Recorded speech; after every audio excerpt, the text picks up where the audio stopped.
కీర్తనల గ్రంథము 29వ అధ్యాయము. దైవపుత్రులారా, యెహోవాకు ఆరోపించుడి. ప్రభావ మహత్యములను యెహోవాకు ఆరోపించుడి. యెహోవా నామమునకు చెందవలసిన ప్రభావమును ఆయనకు ఆరోపించుడి. ప్రతిష్ఠితములగు ఆభరణములను ధరించుకొని ఆయన ఎదుట సాగిలపడుడి. యెహోవా స్వరము జలముల మీద వినబడుచున్నది. మహిమగల దేవుడు ఉరుము వలె గర్జించుచున్నాడు. మహాజలముల మీద యెహోవా సంచరించుచున్నాడు. యెహోవా స్వరము బలమైనది.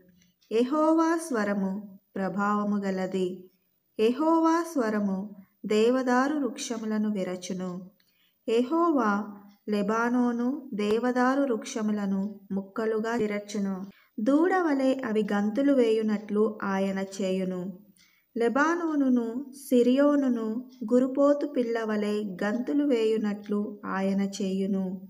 యెహోవా స్వరము అగ్ని జ్వాలలను ప్రజ్వలింపజేయుచున్నది. యెహోవా స్వరము అరణ్యమును కదిలించును. యెహోవా కాదేషు అరణ్యమును కదిలించును. యెహోవా స్వరము లేళ్లను ఈనజేయును. అది ఆకులు రాల్చును.